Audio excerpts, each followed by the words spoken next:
Baik, kemarin kita sudah membahas tentang regresi linier. Jadi regresi linier ini kemarin saya bercerita tentang kalau misalkan kita sudah punya data satu dimensi tapi ya, terus kemudian juga kita punya target untuk memprediksi, maka data ini bisa didekati dengan sebuah fungsi yang disebut dengan persamaan garis kalau memang datanya mengikuti persamaan garis. Saya sudah jelaskan bagaimana mencarinya. Yaitu dengan cara apa? Meminimumkan cost function ya. Nah, dalam cost function ini adalah untuk mengukur garis mana yang paling dekat atau terhadap titik-titik ini secara keseluruhan ya, bukan satu-satu.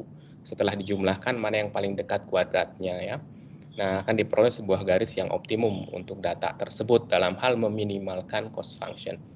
Nah, kita juga akan melihat lagi cost function nanti, makanya saya ingatkan di sini cost function di sini adalah ini adalah pendekatan garisnya H theta ini ya, terus kemudian YI adalah targetnya yang biru-biru tadi dari data training terus dikuadratkan dijumlahkan. Nah, kita ingin meminimalkan itu sehingga diperoleh theta yang merupakan persamaan garis. Jadi Hx ini mencari theta x kalikan dengan x tentunya.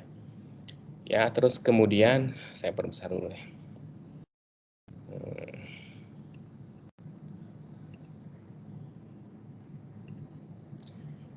Terus kemudian juga, nah ini sebelumnya ini meminimalkan ini dikuadratkan ya. Nah, ada pendekatan dua, yaitu persamaan normal atau normal equation, itu bentuk tertutup. Artinya kita sudah bisa mendapatkan fungsi atau rumusnya, bahwa theta adalah fungsi dari x dan y tentunya, setelah kita urut ya. Jadi ini adalah matriks dari feature. Di sini adalah jumlah feature-nya berapa. Kalau kemarin saya menggambarkan dengan feature mobil, misalkan bisa jadi mobil itu ukuran ban terus dan sebagainya ya, terus ukuran lebar, tinggi dan sebagainya, sehingga kita bisa klasifikasikan. Nah, meskipun kita sekarang masih berbicara tentang regresi bukan klasifikasi ya. Kemarin saya sudah jelaskan bedanya regresi dengan klasifikasi. Kalau regresi targetnya adalah continue ya, sedangkan klasifikasi itu discrete. Ya. Baik, terus kemudian ini penurunannya sehingga kita akan memperoleh cost function sebagai fungsi dari sebuah parameter. Nah, selain diperoleh dengan sebuah persamaan tertutup, persamaan normal yang intinya adalah ini, theta hat atau estimasi dari theta adalah perkalian matriksnya diinverskan dan sebagainya. Kemarin saya memberikan intinya saya memberikan kenapa kita menggunakan iterasi ya atau persamaan dengan gradient descent. Karena kalau misalkan kita menggunakan persamaan normal bisa jadi ukuran matriksnya cukup besar.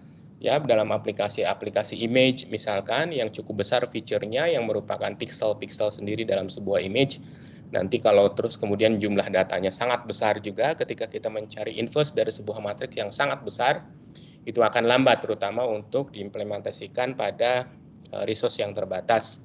Misalkan microcontroller atau misalkan sekarang ada Raspberry atau yang sekarang ada yang disebut dengan Nvidia dari Jet Nano ya, dilengkapi dengan GPU dan sebagainya, itu lumayan sudah besar ya kapasitasnya. Cuman permasalahannya juga adalah pada saat kita melakukan training, bisa jadi training itu lama sekali kalau kita menggunakan batch data langsung sekaligus. Makanya kita bisa menggunakan pendekatan ada yang disebut dengan gradient descent ya, jadi iterasi satu persatu dikasih atau secara sekaligus juga bisa ya. Nah, ini ada yang disebut dengan batch gradient descent di mana training data langsung dikasihin sekaligus ya untuk mencari theta ya, sehingga dia konvergen. Ada juga stochastic gradient descent, itu satu-satu dikasih training datanya, kemudian nanti mini batch gradient descent di antara batch gradient sama stochastic. Ya, kalau stochastic satu-satu, kalau mini batch misalkan kita pilih 10 data training, 10 data lagi, 10 data dan selanjutnya. Nah, trade off-nya adalah kita bisa lihat kalau stokastik ini sangat bukan tidak stabil ya, dia loncat-loncatnya cukup besar ya sebelum dia konvergen, sedangkan untuk batch itu langsung stepnya langsung menuju titik tertentu. Nah, terus kemudian juga yang yang hijau ini adalah trade off antara stokastik dan batch. Kelebihannya apa kalau dia bisa loncat-loncat? Kita akan temukan global minimum. Bisa jadi kita mulai inisialisasi, kan kita perlu menginisialisasi, bisa jadi nggak loncat ya. Dia terus, nah padahal dia menuju lokal minimum bukan global minimum. Nah, kelebihan dari stochastic gradient seperti itu. Tapi kalau desainnya nggak bagus, bisa jadi yang global minimum sendiri nggak diperoleh. Baik, ini contoh ya, saya kira Anda coba ya Mungkin nanti saya kasih IPYNB-nya supaya Anda bisa coba di Anaconda Navigator. Tadinya saya hanya ngasih PDF-nya supaya Anda bisa nulis sendiri. Kadang-kadang dengan nulis sendiri kan bisa lebih enak. Tapi kalau saya kasih IPYNB-nya yang dari Python notebook-nya, takutnya nanti Anda cuma coba-coba aja, nggak pernah nulis sama sekali. Nah, itu yang saya inginkan. Tapi ternyata ya, saya kayaknya supaya Anda mencoba juga Anaconda Navigator, saya kasih nanti file-file IPYNB-nya ya. Nah, ini adalah solusi tadi dengan persamaan normal dengan Python seperti itu. Nah, hasilnya hampir sama ya ketika kita membuat sebuah data sintetik, ya, di mana ini ada sebuah garis terus dipengaruhi oleh sebuah noise ya. Nah, ini estimasi harus mendapatkan 4 dan 3. Dan ternyata dengan persamaan normal kita akan dapat 3,8 dan 2,94, dekat ya 4 dan 3. Begitu juga kalau dengan menggunakan gradient descent juga sama, 3,8 dan 2,9, dekat juga diperoleh parameternya. Ini contoh-contohnya. Nah, ini ketika kita harus mencari learning rate-nya.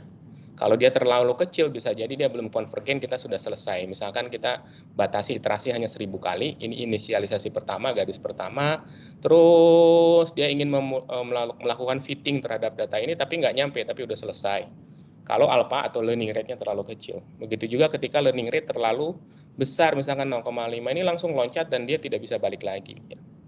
Oleh sebab itu, kita akan memperoleh sebuah harga alfa yang cukup kecil, nggak terlalu kecil, nggak terlalu besar ya.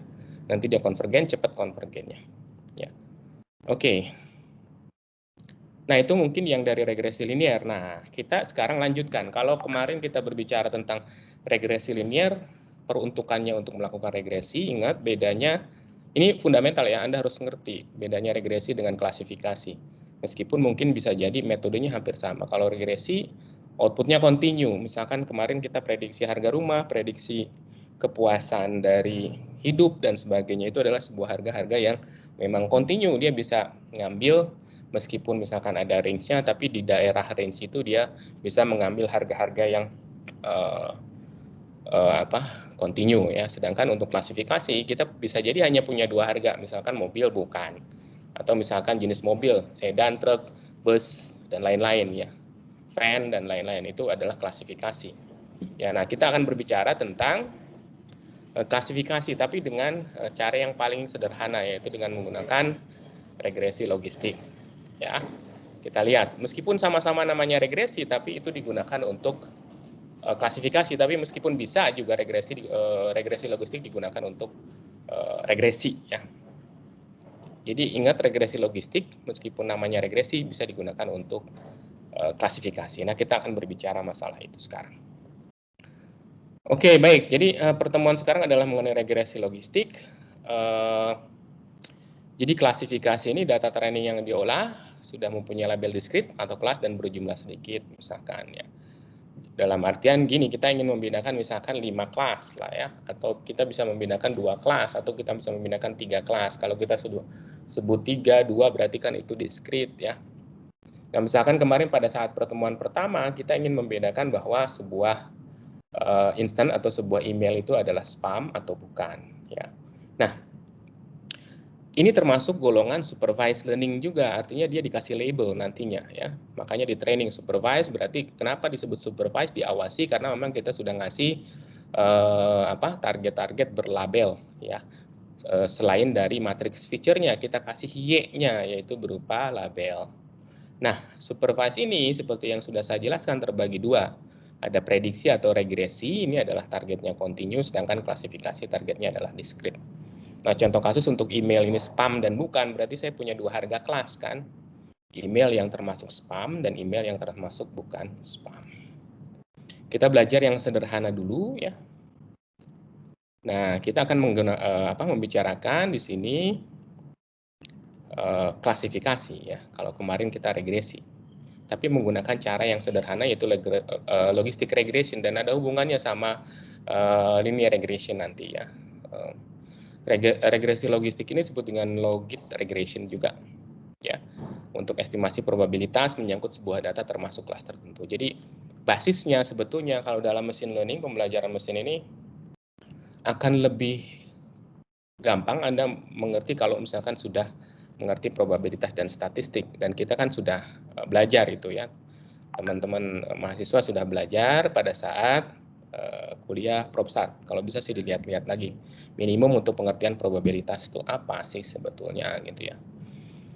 Yang harus diingat bahwa probabilitas hanya berharga dari 0 sampai 1 ya. 0 adalah kejadian yang tidak mungkin, atau sedangkan 1 adalah kejadian yang pasti ya. Nah, caranya bagaimana? Kalau misalkan saya punya dua kelas nih A ya, A dan B. Ya. Nah, kalau menurut algoritma bahwa probabilitas suatu data itu berasal dari A, maka atau berasal dari B. Nanti perbandingannya apa? Probabilitas A misalkan, kalau kita ingin mengklasifikasikan bahwa dia betul adalah golongan A, maka probabilitas berasal dari A harus lebih besar dari B. Pasti ini adalah ukurannya adalah lebih besar dari 0,5. Kalau besar dari 0,5 berarti kecenderungannya misalkan ke A. Ya, untuk data tersebut. Kalau lebih kecil dari 0,5 ternyata yang besarnya adalah B, berarti kan dia ke B. Nah, untuk binary, yang disebut binary classification itu kita bisa mengkategorikan positive class, labelnya 1 ya. Misalkan dia mobil, bukan, berarti yang mobil adalah labelnya 1, bukan berarti 0 labelnya. Negative class berarti bukan mobil ya. Atau yang tadi spam, dia spam berarti positif kelasnya adalah spam, sedangkan yang bukan, yang biasa-biasa adalah negatif kelas atau 0.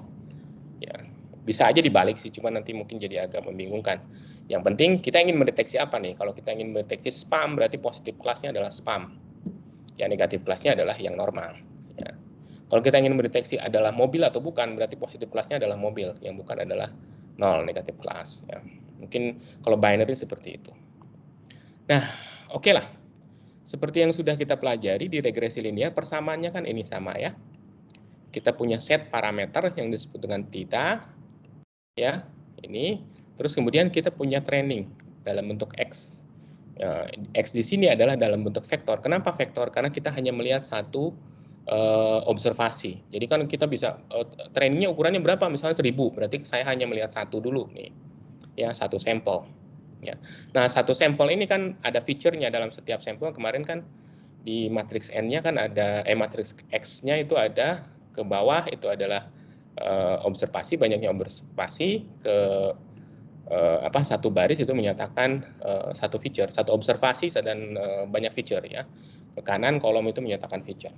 Nah, dalam hal ini kita ambil satu observasi, berarti kan satu baris ini kita ambil dari X ini, terus kemudian masukin ke sini, nanti kita cari dikalikan dengan theta yang akan kita cari transpose ini ya, dikalikan dengan X ini adalah perkalian vektor dot product ya, maka saya akan mendapatkan HX. Nah, kalau kita lihat kita ingin merubah apa, kita basisnya adalah sebuah probabilitas, berarti antara 0 dan 1. Nah, untuk merubah ke dalam probabilitas ini, seperti yang saya sebutkan, bahwa probabilitas itu hanya di antara 1 dan 0, 0 dan 1. Nah, sedangkan yang bagian Z ini, yang bawah ini, Z ini menyatakan ini, theta T kali X, atau theta T kali X ini adalah Z-nya. Kalau theta T kali X misalkan min 2, berarti kan dia dikonversi menjadi probabilitasnya berapa? Di sini dilihat. Ya.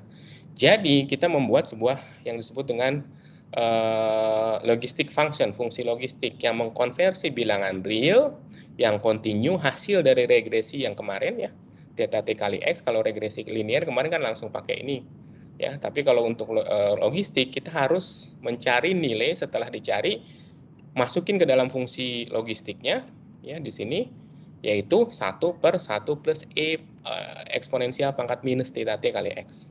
Theta T kali X diperoleh Z ya, theta T kali X ini adalah Z.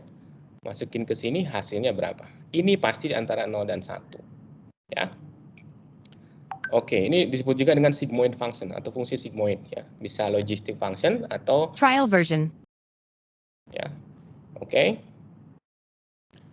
Nah, model regresi logistik itu adalah saya menyatakan tadi kan kita ingin cari probabilitasnya ya. Nah, kalau misalkan sebuah observasi nanti letaknya di mana, nanti kita lihat berarti probabilitas untuk kelas tersebut berapa ya.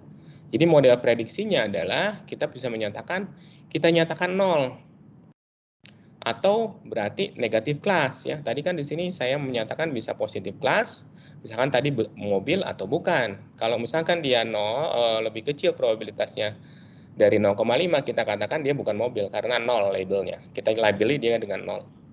Tapi ketika probabilitas setelah hitungannya menggunakan persamaan ini itu lebih besar sama dengan 0,5, kita nyatakan sebagai 1 bahwa dia adalah mobil misalkan. Atau misalkan kita mengobservasi sebuah ukuran dari sel kanker, misalkan kita bisa katakan dia kanker ganas ya, atau dia jinak ya. Oke. Nah, bisa jadi di sini kita sebut berarti apa artinya? Kita lihat di sini. Theta X, kalau misalkan kita rumus di sini, masukin ke sini, theta X akan bernilai supaya dia lebih besar daripada 0,5, berarti theta X ini harus besar 0. Lihat, yang lebih besar 0 berarti probabilitasnya, lihat, dia akan di atas 0,5 ya. Kalau kita lihat bagian ini probabilitasnya akan lebih besar dari 0,5. Tapi kalau theta X-nya, theta transpose X itu adalah lebih kecil daripada 0, maka dia akan masuk kategori di sini probabilitasnya. Jadi lebih kecil dari 0,5. Ini jadi artinya ya, dihubungkan dengan yang atas ini ya. Jadi padanan dari theta transpose atau inner product dot product antara vektor theta dengan vektor X itu adalah lebih besar 0, maka hasilnya lebih besar 0,5 probabilitasnya. Itu yang harus dipegang ya. Nah, kita kan sudah, jadi kita harus memodelkan dulu prediksinya. Berarti kita memodelkan prediksi seperti ini. Nah, sekarang kita ingin melakukan apa? Saya ingin mencari theta, karena theta yang tidak diketahui kan. Kalau kemarin persamaan garis kan theta itu adalah intercept sama gradien kan, kalau persamaan garis. Nah, theta ini artinya apa dan bagaimana saya mencarinya theta parameter ini? Nah, dalam hal ini sama dengan menanyakan bagaimana saya melakukan training. Training ini itu dilakukan untuk mencari parameter ya. Dalam hal ini kita sudah punya model prediksinya seperti ini. Kalau dia probabilitasnya kecil 0,5 maka dikategorikan 0, lebih besar dari 0,5 kategorikan 1 atau positif kelas. Nah, sekarang dengan model prediksi seperti ini dan tetanya sudah ada rumusnya. Nah, bagaimana saya melakukan training? Ya, pertanyaannya itu, saya mencari theta sekarang. Ya, dengan model prediksi yang sudah saya jelaskan. Jadi dalam hal ini, ketika kita melihat persamaan tadi, maka objektif dari training adalah untuk mencari parameter. Ya, di sini untuk mencari parameter apa? Sehingga diperoleh vektor theta yang menghasilkan probabilitas besar. Kalau misalkan kita kan punya model nih, inputnya apa, keluarannya harus apa. Ketika saya tahu, karena kita punya label, bahwa ini tuh adalah positif, berarti dia mobil. Kalau saya kasih data mobil, berarti hasilnya probabilitasnya harus besar ya, untuk Y sama dengan 1. Tapi kalau misalkan saya kasih bukan mobil ya, maka dia harus termasuk kategori Y sama dengan 0. Bukan mobil, berarti probabilitasnya harus kecil. Oke. Nah, dengan pemikiran seperti itu, maka kita bisa menyatakan dalam bentuk cost function. Ingat, lagi-lagi kita bicara cost function. Kalau tadi kan di regresi linear garisnya harus paling ketika dijumlahkan bedanya dengan yang real, yang labelnya itu paling kecil. Tapi dalam hal ini apa? Saya ingin memperkecil probabilitas cost-nya dari keputusan yang salah. Artinya begini. Kalau misalkan ini C adalah cost function ya, C ini adalah cost function ini ya. Ketika saya punya cost function seperti ketika kita punya kondisi seperti ini, bagaimana cost function-nya? Dalam hal ini kalau saya punya untuk positif instant, berarti kan seharusnya probabilitasnya besar ya. Tapi dia salah. Berarti kan dia harusnya besar, tapi ternyata hasilnya dianggap kecil. Berarti ini P mendekati 0. Dalam artian kalau P mendekati 0, maka ininya harus membesar. Ya, dalam hal ini P mendekati 0 karena ini kalau P mendekati 0 berarti log 0 hampir mendekati minus hingga minus ketemu minus jadi positif kan. Ya. Nah, berarti dalam hal ini kalau misalkan dia mobil tapi ternyata hasil probabilitasnya kecil, kita harus menghindari itu. Hal itu harus ditekan, direpresentasikan dengan sebuah cost function yang harus kita bayar kan cost itu. Nah, kalau ada kejadian kita masukin mobil sebagai positif kelas dan keluarannya adalah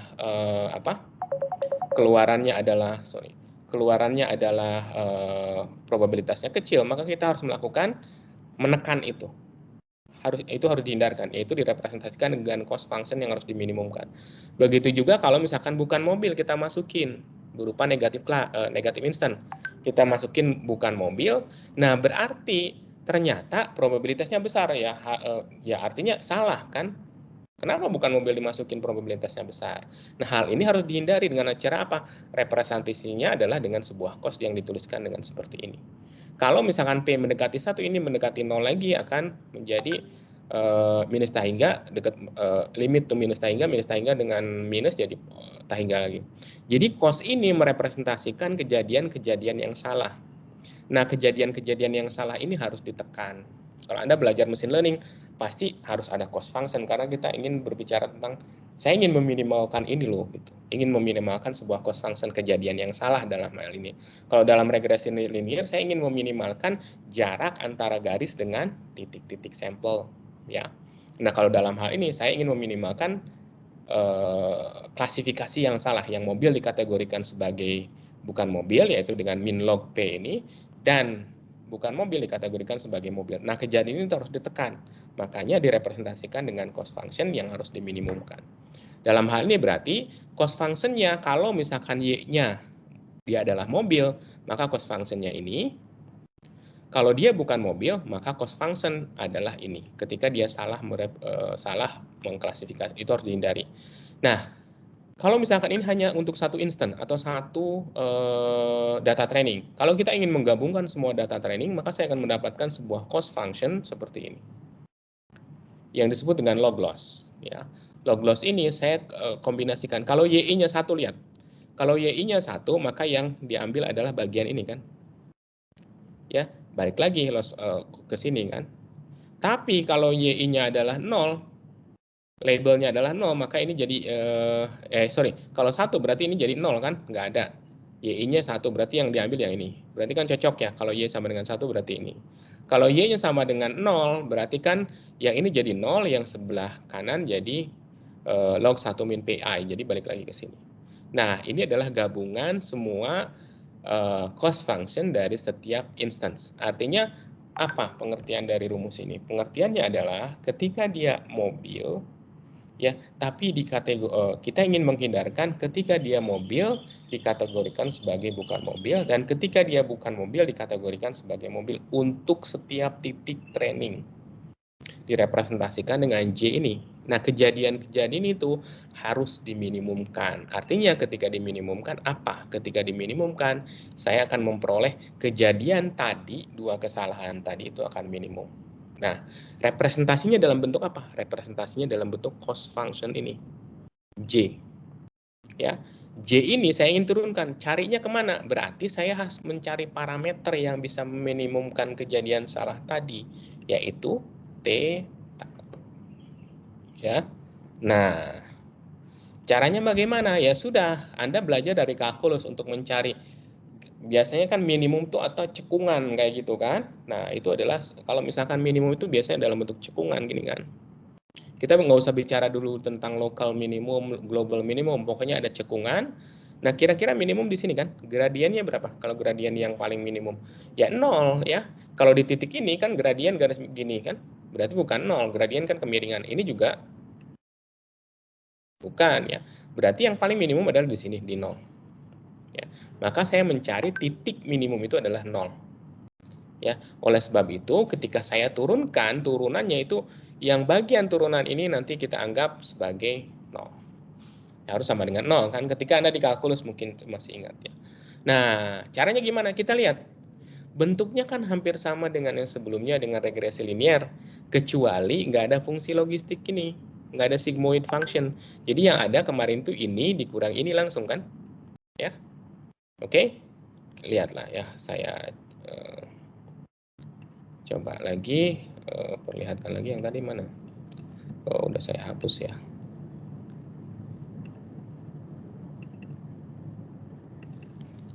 Hanya untuk membedakan ya, kita lihat fungsi nih. Nah, ini kan lihat H theta xi ya, H theta xi ini kan sebetulnya ini. Oh, ini bedanya nih. Kita lihat J theta 1/m H theta xi ya. Berarti kalau misalnya kita lihat dengan ini, Di sini J theta ya, kita gabung, sorry, ke atas ya. Ini lihat J theta seper M, ya log ini, tapi kalau misalkan kita masukin, maka saya akan mendapatkan sebuah persamaan ini hasil turunannya. Jadi sebetulnya bedanya di sini, kalau kemarin saya tidak masukin setelah theta T kali XI, terus saya masukin, maka saya akan mendapatkan sebuah langsung dengan dikurangi dengan labelnya. Tapi di sini enggak, saya harus masukin ke fungsi sigmoid. Dan bedanya apa? YI ini itu adalah 1 dan 0. Kalau dalam regresi linier di sini, YI ini bukan berharga 1, 0, karena kita kan bukan klasifikasi tapi regresi, dia fungsi kontinu. Berarti YI-nya bisa jadi harga-harga yang misalkan kemarin harga rumah dan sebagainya. Tapi kalau di sini, kalau dalam kasus klasifikasi, YI ini harganya 1 atau 0. Karena kan kita ingin membedakan 1 dan 0. Ya.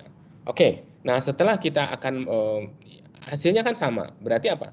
Algoritma gradient descent tadi bisa kita gunakan lagi dalam kasus ini. Bedanya apa? Fungsinya saja. Kalau saya sudah dapatkan theta t kali xi, tidak langsung saya kurangi dengan yi, tapi harus masukin dulu ke sigmoid function yang tadi. Yang ini, ke sigmoid function yang tadi. Lihat, ini probabilitas P, berarti kan antara 0 dan 1 ya. Sedangkan y-nya sendiri adalah 0 atau 1. Kan ya? Nah, maka setelah kita akan dapatkan, ini lihat bedanya, di sini saya tunjukkan bedanya regresi logistik ya untuk iterasinya ketika mencari theta dengan regresi linier, bedanya di sini lihat. Kalau yang ini dia ada huruf 2, di sini nggak ada. Ini bedanya dia masukin sigmoid function, di sini nggak ada. Nggak pakai sigmoid function. Jadi cuman itu. Ketika ini hampir sama kan persamaannya kecuali yang sigmoid ini dan kita tambahkan sebuah konstanta 2 di sini. Nah, oleh sebab itu gradient descent yang kemarin kita pelajari secara sekilas itu bisa dipakai untuk melakukan training untuk regresi logistik sehingga saya akan mendapatkan theta. Ya, jadi regresi logistik dan regresi linier bisa kita training dengan cara yang sama, yaitu dengan menggunakan gradient descent. Cuman beda yang lain adalah ketika kita berbicara regresi linier, kita akan mendapatkan sebuah normal equation, persamaan normal, bentuk tertutupnya yang tadi saya sampaikan. Ya, bentuk tertutup. Tadi kan kalau dalam regresi linier kita bisa dua cara untuk solusi. Yang pertama bentuk tertutup, yang kedua adalah optimasi secara iteratif dengan gradient descent. Nah, masalahnya kalau di regresi logistik kita tidak punya bentuk tertutup. Yang kita punya hanya optimasi secara iteratif. Oke. Baik. Nah, itu ya bedanya antara regresi logistik dan regresi linier. Kita lihat sebuah contoh di sini. Nah, sebetulnya Anda bisa coba langsung di yang PDF saya kasih ya. Nah, ini contoh yang paling banyak dipakai ketika kita berbicara hampir buku-buku tentang machine learning ini kalau berbicara tentang ya banyak yang menggunakan tentang dataset iris, bunga iris. Di Indonesia saya nggak tahu apa ada apa enggak. Ya, biasanya untuk membedakan, jadi bunga iris ini ada 3. Yang pertama adalah disebutnya iris sentosa ya. Saya nggak tahu terus terang di Indonesia ada apa enggak ya. Oke. Nah, kok nggak bisa sih? Pen ya. Oke. Nah, kita ingin membedakan iris sentosa, iris versicolor, dan iris virginica. Nah, sampai saat ini kita hanya membedakan 2 jenis kan tadi, mobil dan bukan mobil. Tapi di sini saya perlu 3. Nah, oleh sebab itu sekarang nanti saya jelaskan setelah ini gimana kalau lebih dari 3, lebih dari 2, sorry, kelasnya ya. Ada yang disebut dengan softmax nantinya. Kita pelajari dulu yang 2 sekarang. Nah, saya ingin membedakan. Kita lihat di sini ada sampel, ada bunga iris, iris sampelnya sampai 150. Ya, dari 1 sampai sekian itu adalah sentosa, terus 50 mungkin 100 50 semua ya. 50 dari iris sentosa, 50 dari iris versicolor, 50 dari iris virginica. Nah, cara membedakannya bukan hanya dari lebar petal dan sepal. Saya nggak tahu pengertian dalam biologi apa petal dan sepal ya. Yang jelas kalau misalkan kita lihat gambarnya, sepal itu ani yang sudah mekar atau gimana saya nggak ngerti ya. Nah, sepal ini adalah ini, panjang sepal dan lebar sepal. Dan petal ini adalah yang ini, panjang petal, lebar petal. Ya. Nah, ini ditemukan atau dikumpulkan oleh seorang statistician ya, seorang ahli statistik, mathematician juga, itu di tahun 1936, dan dia ngumpulin secara manual, ngukur dan sebagainya mungkin ya. Nah, ditemukan bahwa dia bisa membedakan ya. Ini sebetulnya kenapa machine learning itu sebetulnya hubungannya sama statistik. Dia si Ronald Fisher ini sudah ya regresi ini udah lama banget ya. Ada gitu loh. Tapi orang sekarang membawa itu dikemas lagi, dan ini adalah machine learning ya. Sebetulnya basisnya adalah sebetulnya statistik ya. Nah, kita tahu bahwa ini adalah ke bawah itu apa? Ini adalah feature ya. Feature dari sepal, panjang sepal, lebar sepal, panjang petal, lebar petal. Nah, terus class labelnya di sini sebut sentosa, versicolor, virginica dan sebagainya. Ya, Anda bisa labelin 0, misalkan 1, 2 ya. Untuk iris sentosa 0, iris versicolor 1, iris virginica adalah 2 misalkan. Ya, ini untuk melabeli ya. Nah, di sini kan sudah ada datanya nih, label-label. Nah, tapi karena kita ingin membedakan dua jenis saja, maka kita anggap yang kita ingin membedakan saja dia iris virginica atau bukan, karena kebutuhan kita adalah hanya ingin melihat binary ya, iris virginica atau bukan. Nah, berarti yang sentosa dan versicolor itu dianggap sebagai bukan iris virginica kan, jadi 0 di sini anggapnya. Sedangkan yang iris virginica adalah 1. Sebelum kita masuk ke yang 3 ya. Nah, maka saya akan mendapatkan observation-nya adalah bahwa kelas labelnya adalah 1 dan 0, iris virginica dan bukan. Berarti kan yang sentosa ini sebetulnya saya kasih 0 semua, versicolor 0, yang iris virginica saya kasih 1. Ya. Nah, nanti saya akan menjelaskan sedikit pada pertemuan lain ya mengenai dataset untuk kita menggunakan scikit-learn seperti yang saya sudah jelaskan. Jadi ada yang disebutkan scikit-learn, astagfirullah. Ya, ini sklearn ya. Kalau Anda baca scikit-learn, Anda lihat lagi kuliah yang pertama ya. Jadi kita akan menggunakan scikit-learn, dan scikit-learn ini sudah menyediakan banyak dataset termasuk yang iris ini untuk belajar ya. Maka ketika kita dari scikit-learn ini kita import datasetnya, terus kita loading nih. Dataset.load. Jadi ini object oriented. Anda sudah belajar object oriented programming juga ya. Tapi di sini Python. Jadi sebuah objek itu dia punya method kan. Selain properties dia punya method. Nah, method yang digunakan untuk dataset ini kita gunakan load iris. Jadi kita ingin meload iris. Nah, kalau kita lihat irisnya isinya apa, key-nya itu ada yang berdasarkan data dan target. Terus target names-nya apa aja, description, feature names-nya apa, file name. Nah, kita ingin memanfaatkan data pada ini baris, berarti kan kita mengambil, misalkan di sini saya kasih tanda lebar peta.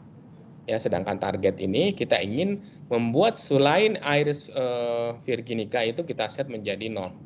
Ya, 1 jika iris virginica, yang lain kita anggap sebagai 0. Ya.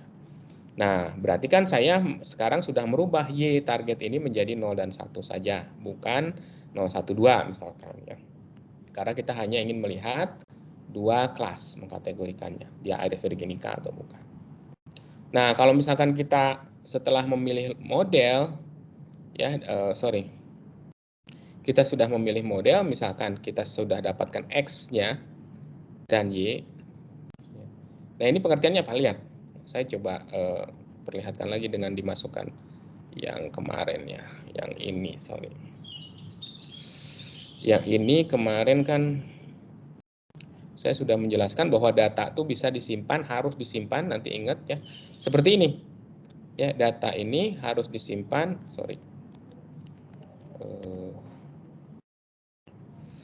sebentar. Mana sih tadi?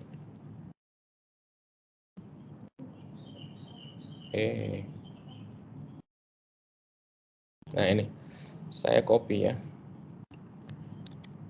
supaya gampang,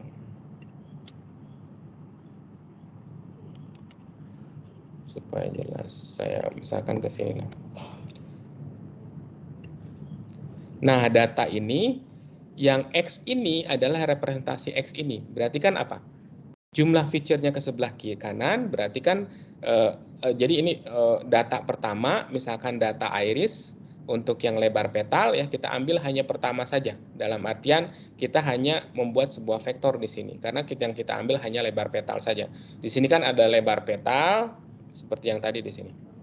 Ini sebetulnya representasi dari matriks tadi kan. Ini sepal length, sepal width, petal length, petal width. Nah, panjang petal itu adalah entry ketiga kan di sini. Nah, sebetulnya ini adalah matriks X kan. Yang di sini itu adalah matriks X ya. Kalau saya copy ke sini kan, jadi hubungannya sama yang sorry.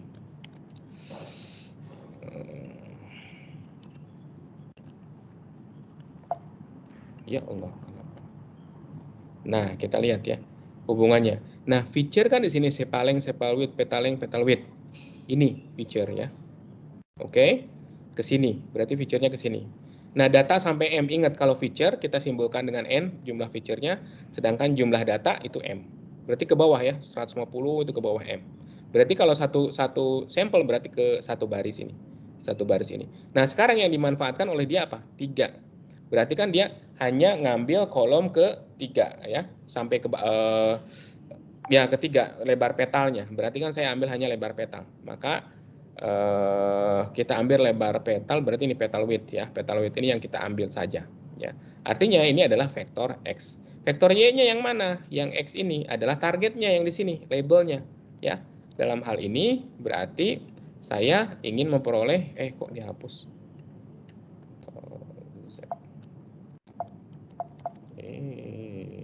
Nah, ya ini kan labelnya. Yang labelnya itu adalah ini Y, tapi sekarang 01 kan lebarnya. Karena satu adalah Iris virginica, yang lain adalah 0. Ini adalah Y. Berarti kita sudah dapat X dan Y tadi. Kalau di sini kan saya jelaskan vektor target. Nah, berarti yang X, yang Y ini adalah sebuah vektor target dari label. Ya, dalam hal ini adalah vektor target. Ya. Sebetulnya yang ini kelas label ini adalah vektor targetnya. Berarti di sini Y ini adalah vektor targetnya ini.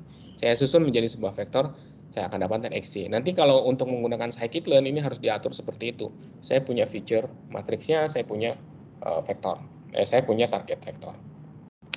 Nah, setelah ini kita nggak usah bingung-bingung membuat sebuah gradient descent ya.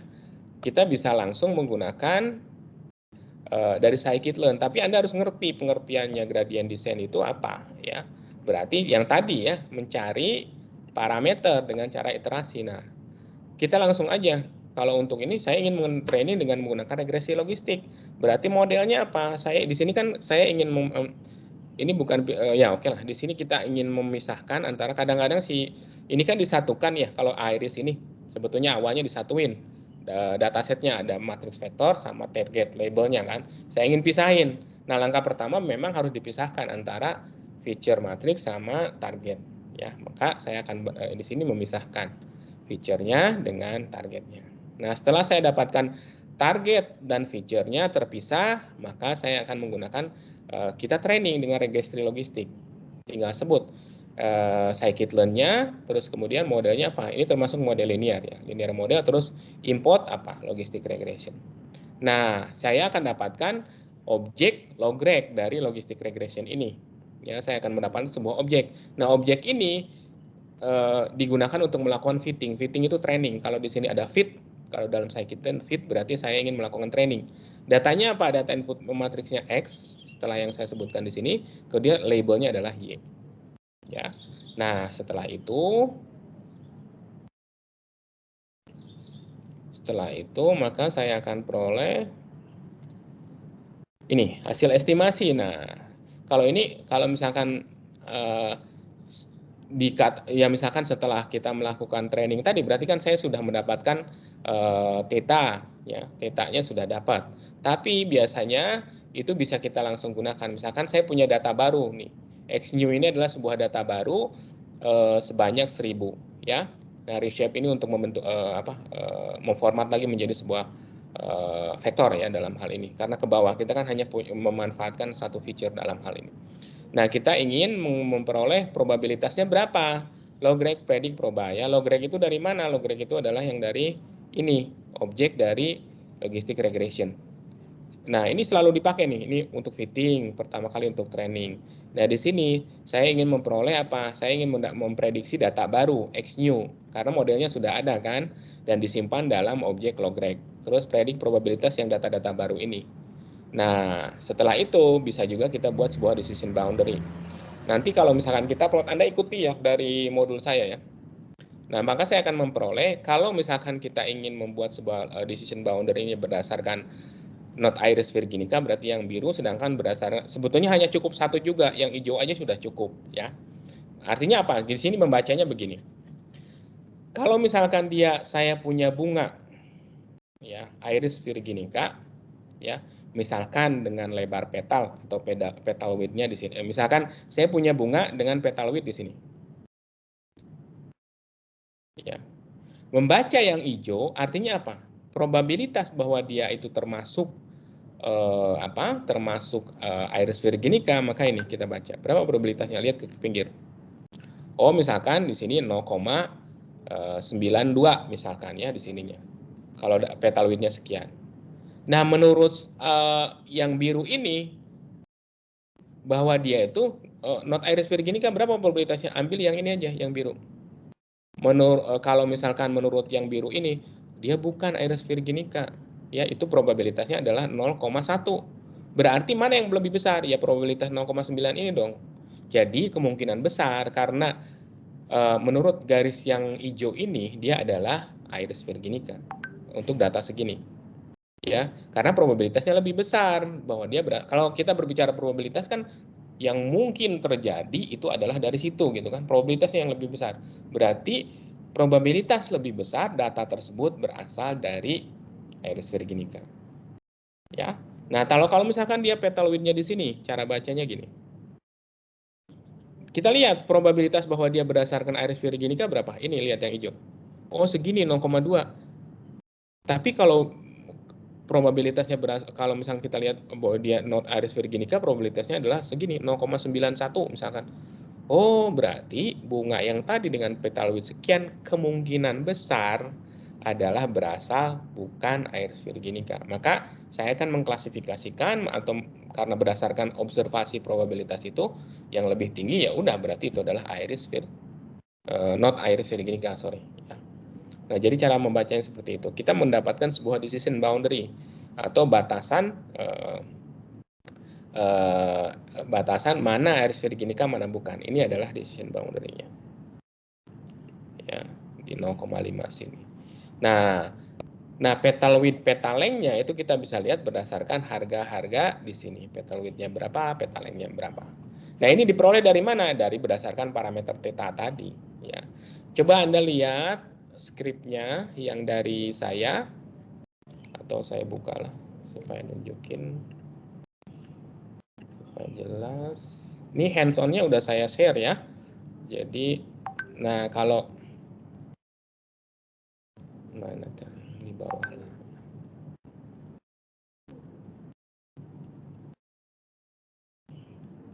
Ini hanya plotting.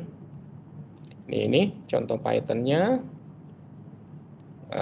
Nah, ini berdasarkan plotting ini ya. Kalau misalkan Anda ingin ngerti kenapa bisa keluar seperti ini ya coba sambil belajar lah. Saya pinginnya Anda belajar Python juga ya. Bagus buat nanti ya maksudnya dipakai sekarang banyak ya. Mungkin bisa membantu tugas akhir juga. Mungkin di pekerjaan nanti kalau misalkan Anda masuk ke sebuah perusahaan yang memang developer misalkan ya, apapun itu ya. Nah, coba Anda pelajari sehingga saya akan mendapatkan sebuah gambar ini ya. Nah, ini bukan buatan saya terus terang ya, saya ngambil dari buku. Cuman gini, Anda eksekusinya kalau misalkan di bagian ini, misalkan ini kan sekalian lah saya liatin Anaconda Navigator ya.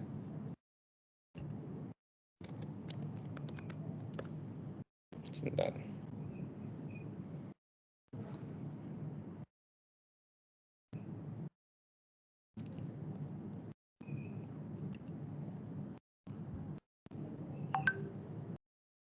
Sorry, ini udah ada Jupyter Lab juga di sini. Lupa saya.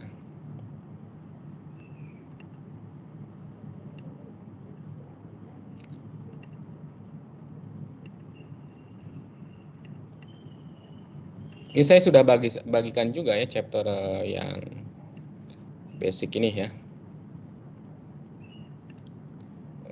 Sorry, ini lama ini.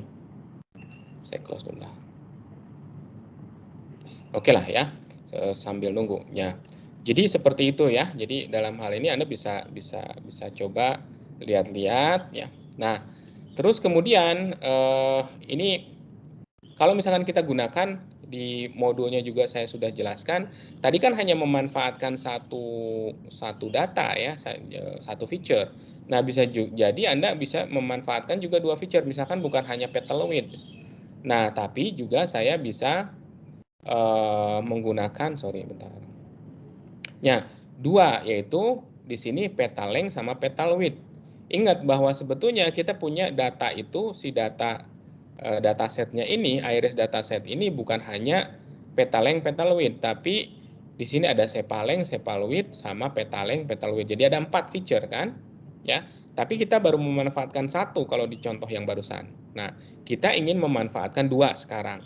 Jadi ingat, sekarang kita ingin memanfaatkan feature vektornya dua ya, bukan kelasnya, bukan menambah kelas, tapi feature vektornya dulu ya.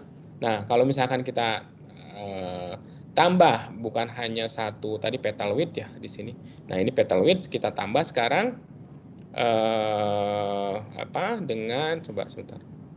Petal width sama petal length. Jadi kita memanfaatkan dua petal. Maka saya akan mendapatkan sebuah gambar seperti ini. Di sini iris virginica, di sini not iris virginica. Lihat di sini. Nah, yang hijau ini menyatakan apa? Probabilitas berarti dia berasal iris virginica. Kalau ada data, misalkan datang dari sini, di sini ya. Sorry.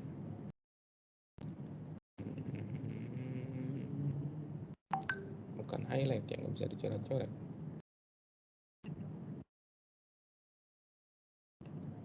Misalkan saya punya data di sini,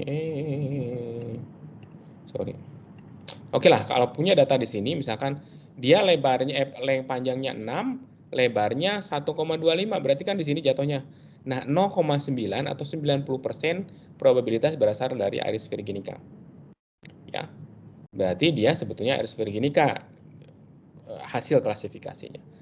Nah, kalau misalkan dia letaknya di sini di 5,5 dan 1, berarti kan dia kemungkinan bahwa dia hanya 0,3 iris virginica, berarti bukan ya. Bukan berarti saya mengklasifikasikan not iris virginica. Jadi batasnya yang mana? Yang hitam ini, decision boundary-nya yang hitam. Kalau di atas yang hitam berarti dia iris virginica, diklasifikasikannya di bawah adalah not iris virginica. Kalau yang di sini saya hanya dua. Nah, iris boundary-nya di sini, decision boundary-nya. Kalau lebih besar dari garis ini, saya menyatakan iris virginica, di bawah not iris virginica. Kalau di sini, decision boundary-nya adalah sebuah garis hitam ini sebetulnya, ya, yang harusnya ada. Yang hijau ini adalah menyatakan probabilitas saja. Nah, kalau di atas yang hitam berarti dia iris virginica, kalau di bawah yang hitam batas strip-strip ini dia adalah not iris virginica. Ya, silakan lihat. Dia hanya memanfaatkan dua feature. Jadi pada saat Anda mendefinisikan model scikit-learn-nya, Anda menggunakan dua feature ini. Di sini 23, lihat petal length dan petal width yang diambil ya. Berarti dia memanfaatkan kolom kedua dan ketiga ya, karena petal width sama petal length itu ada di kolom kedua dan ketiga. Jadi saya ngambil situ. Ya. Nah, terus kemudian fitting sama, langsung masukin ini. Langkahnya yang ke bawah sama semua ya untuk melakukan fitting. Ya, ini adalah trainingnya pada saat training. Oke. Nah, terus kemudian saya ingin memperlihatkan apa tadinya. Oh, ini saya ceplos. Error deh. Ini kegedean nih.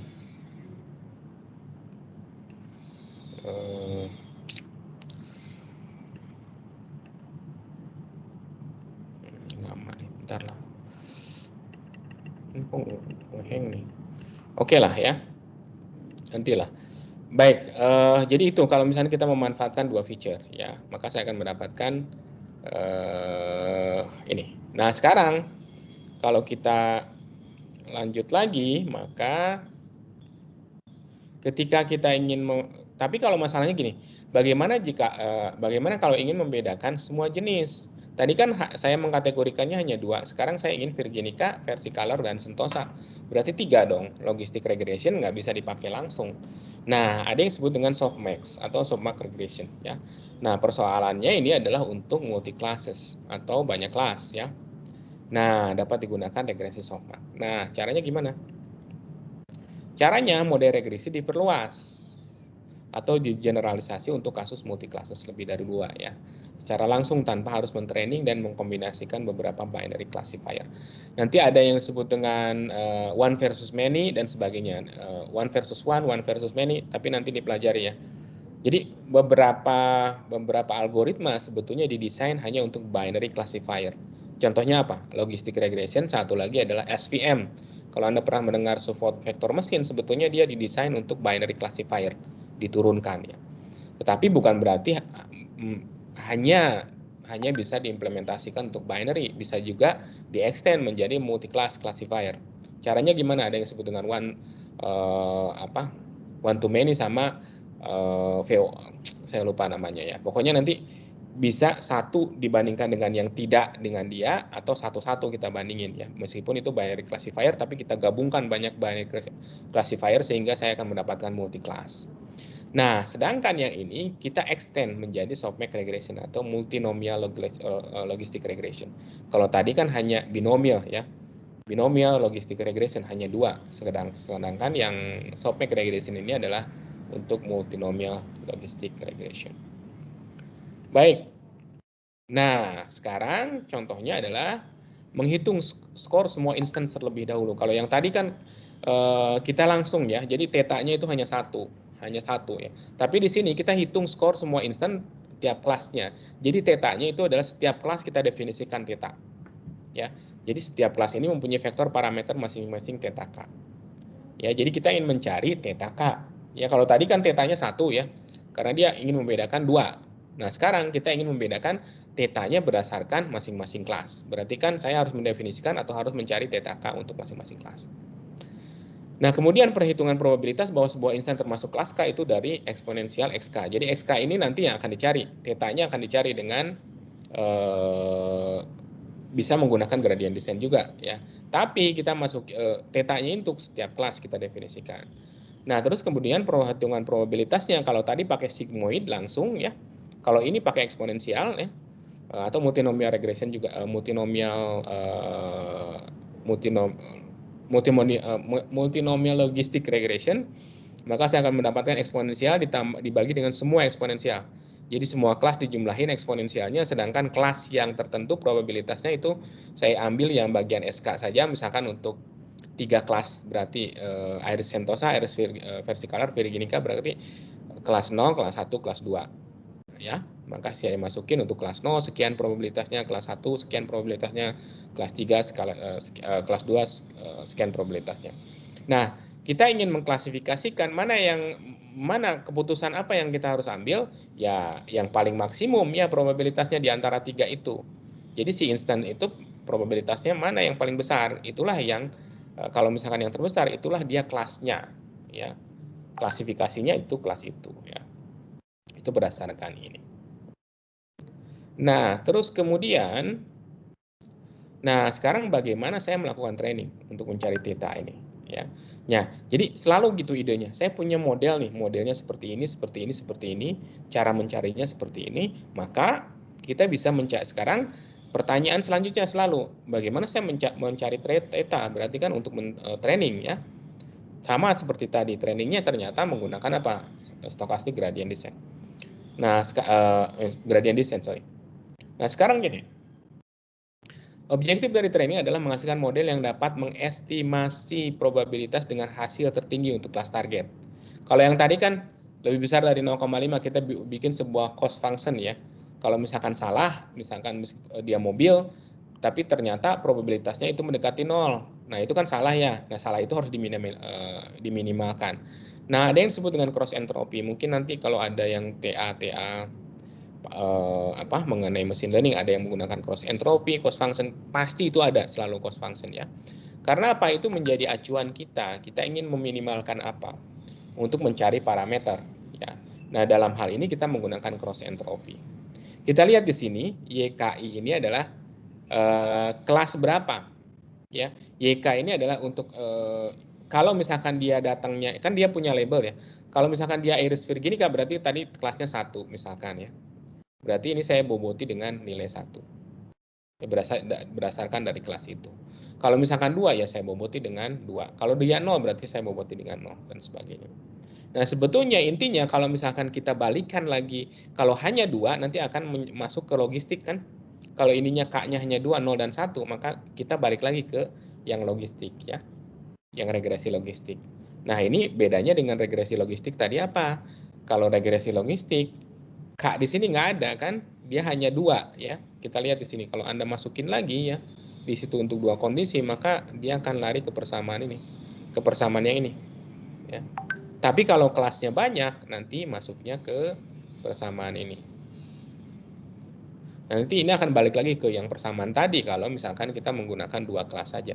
Tapi untuk kelas yang lebih besar 2, ini sebetulnya kita menggunakan ini. Nah, ya sama, turunkan lagi dan hasilnya adalah gradient descent. Makanya sering gradient descent ya dipakai. Meskipun dalam neural network ada yang back propagation ya. Sebetulnya itu intinya adalah mencari turunan dan sebagainya, tapi berurut ya ke belakang. Makanya disebut dengan back propagation ya. Nah itu sebetulnya basisnya ya sama gradient descent. Ini PK ya maksudnya ini adalah mencari theta ya. Jadi Anda harus cari dulu gradien. Ini ngomong-ngomong gradien ya. Kalkulus jangan lupa. Ini sebetulnya basisnya kalkulus. Ya, kemiringan dan sebagainya. Tapi apa? Multidimensi biasa yang bikin bingung ya. Sebetulnya itu adalah persamaan kalkulus. Ya, ini adalah gradient descent. Nah, contoh regresi softmax bisa lihat juga, tapi di sini kita menggunakan logistic regression sama seperti tadi, tapi kita apa di sini? Di sini harus disebutkan multi-class, multinomial. Ya. Oke, nah terus kemudian ini ada hyperparameter tapi nantilah ya. Nah, terus trainingnya sama, tinggal softmax, ini objeknya, softmax reg, ya. Dia menyimpan segala informasi tentang modelnya, terus kemudian saya ingin melakukan fitting, berarti kan karena dia sudah menjadi objek, saya bisa memanggil metodenya adalah fitting untuk melakukan training, inputnya adalah X, kemudian output target labelnya adalah Y. Nah, ini adalah awalnya seperti ini. Saya punya ini bunga yang iris sentosa, ternyata ada 3 kan? Ini yang biru adalah eversi color, yang hijau adalah virginica. Lihat di sini overlap, nggak mungkin terpisah. Nanti kita ada konsep separable sama non separable ya, linearly separable sama enggak ya. Nah, gimana caranya itu bisa terpisah? Nah, tapi ya ini nggak bisa dihindarkan kalau data semacam ini. Bisa jadi kan overlap antara iris virginica sama iris verticaler ya. Nggak masalah, berarti nanti pasti akan ada error. Ya, klasifikasi bukan berarti 100% perfect. Misalkan saya bisa membedakan mobil sama enggak, itu pasti selalu benar, enggak ya. Pada saat tertentu pasti ada kesalahan ya. Makanya itulah yang harus diminimalkan kesalahan tadi, yaitu dengan cost function dikurangi. Tapi ada suatu saat di mana data itu juga kita tidak bisa ngapa-ngapain lagi. Ya, saya nggak bisa memisahkan lagi gitu loh.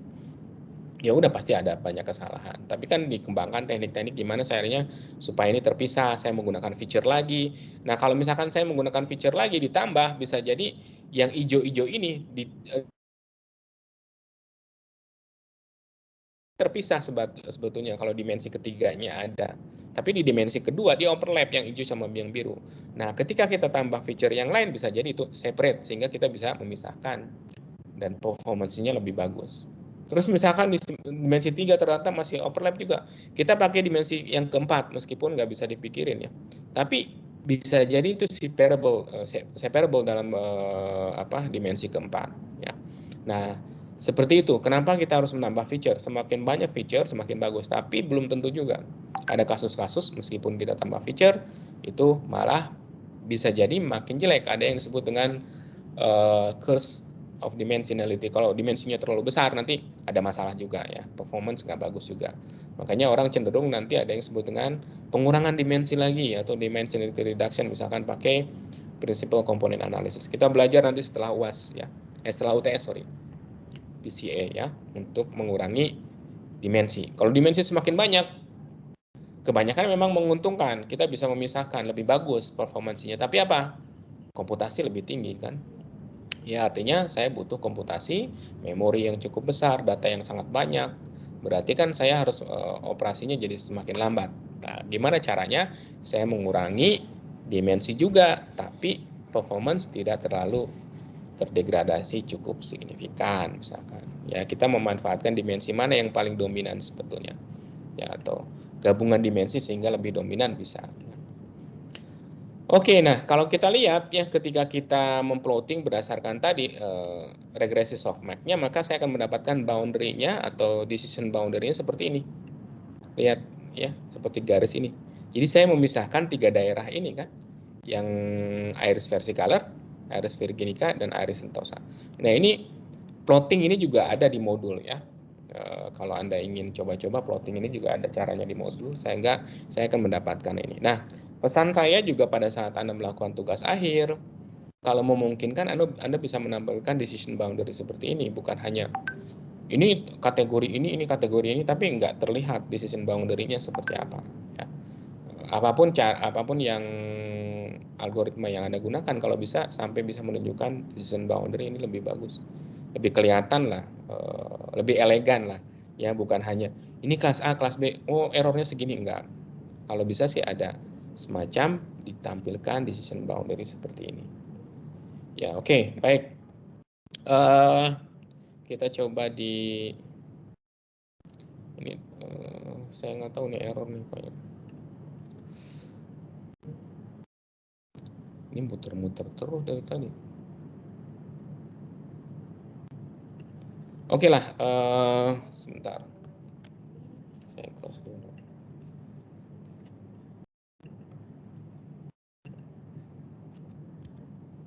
Atau nggak kuat ya?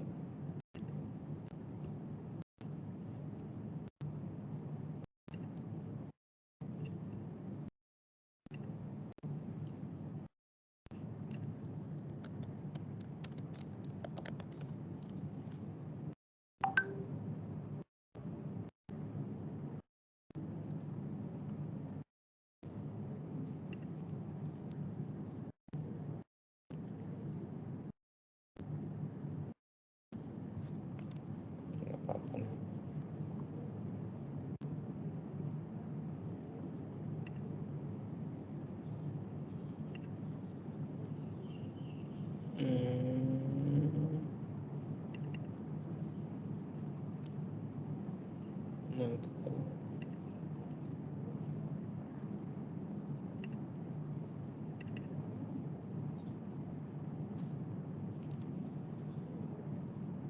Bukan di sini ya Allah. Bentar.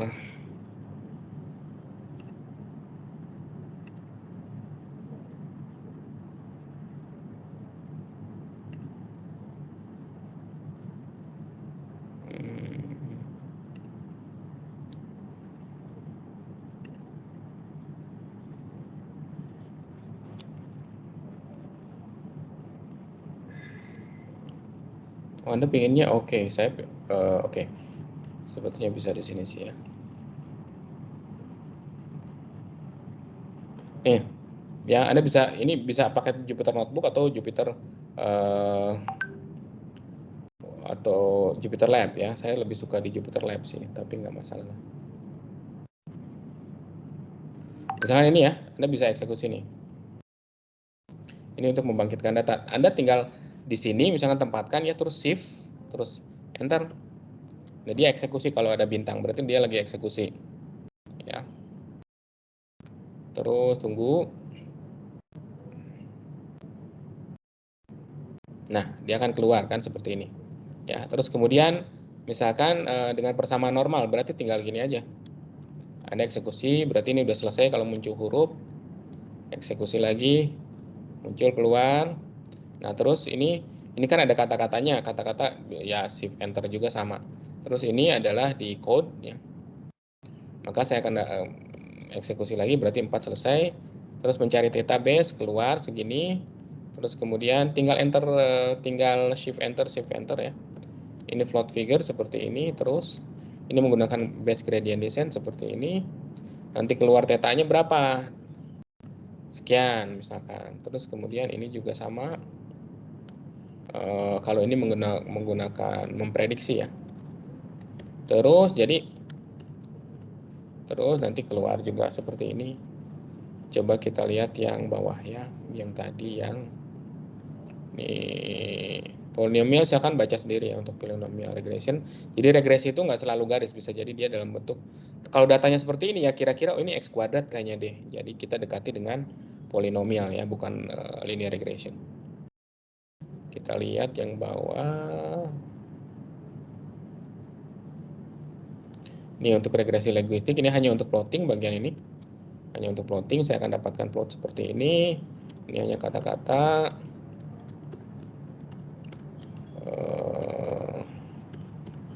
Ini contohnya, misalkan ya, load dataset, kita load dataset iris. Ya. Nah, saya kan sudah, berarti sekarang dataset irisnya sudah ada. Terus kemudian kita ingin lebar petalnya berapa. Saya akan mendapatkan iris, udah. Kita training dengan logistic regression, sorry. Log fit ini ya. Nah, berarti kan udah selesai. Terus kemudian kita ingin plotting. Ya tinggal eksekusi aja ini.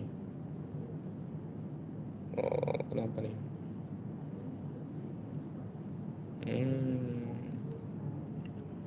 Oh, ininya sebentar. Oke lah, ini hanya ini aja, hanya warning ya. Oke, jadi ini keluar.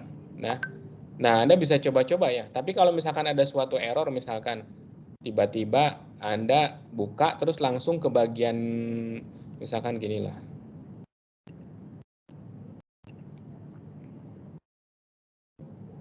Misalkan nanti di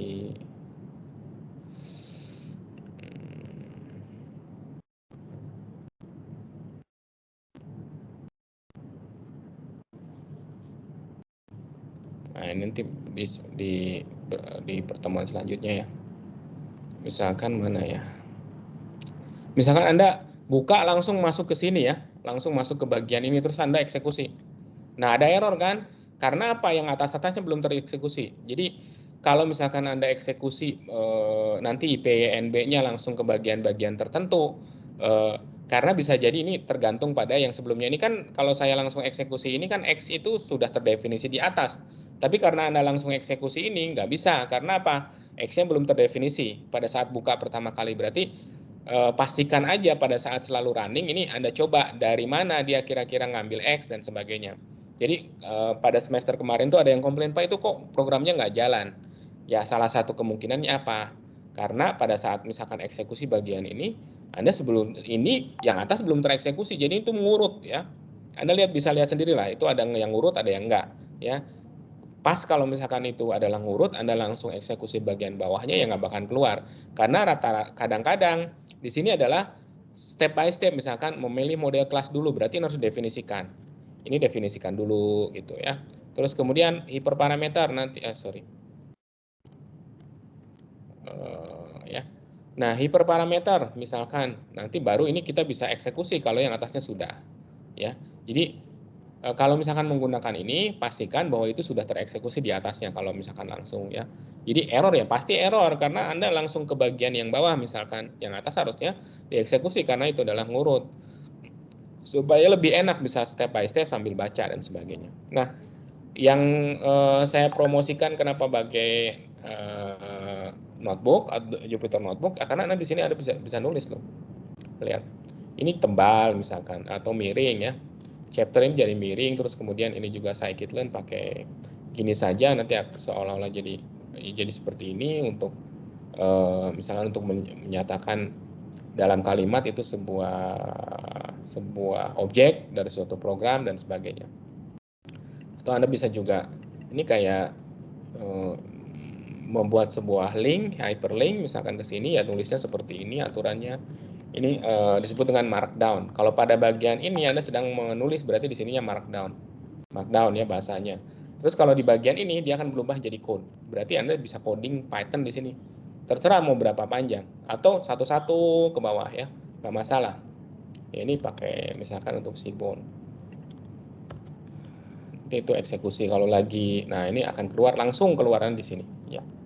Jadi silakan coba-coba, nanti saya share lah ya untuk IPNB untuk bagian sekarang lah saya share di. Oke, bisa pakai Anda bisa pakai Jupyter Notebook atau di sini pilihannya ada dua. ya, atau bisa JupyterLab. Kalau JupyterLab nanti keluarannya kayak tadi. Ya, tapi lebih enak pakai JupyterLab ya, karena terintegrasi semua. Ya, cuman kadang-kadang kalau sudah panjang kayak misalkan modul yang ini, loadingnya lama gitu ya. Oke lah ya, saya kira ada pertanyaan sampai sini.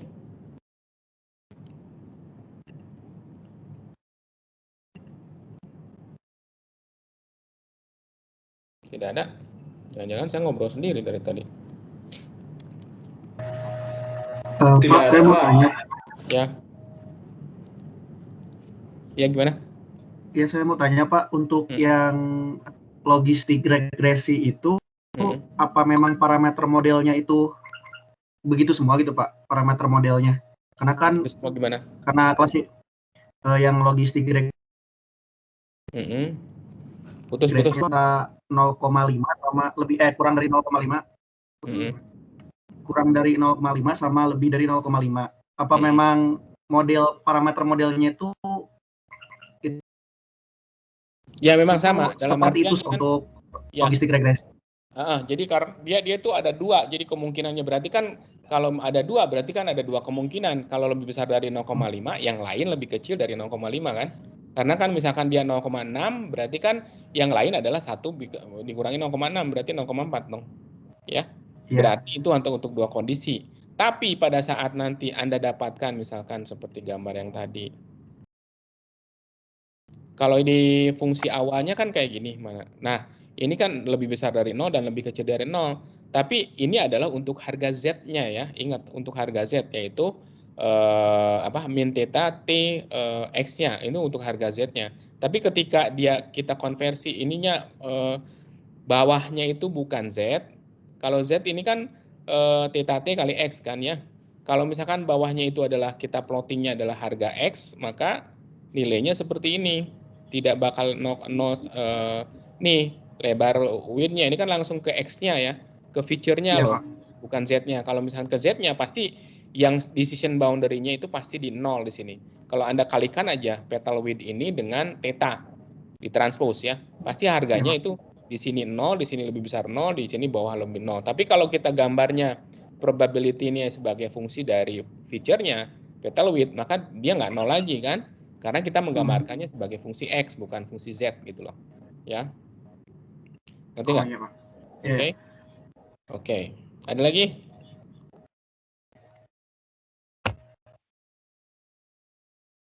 Tidak ada? Oke, saya cut dulu. Saya ingin langsung presentasi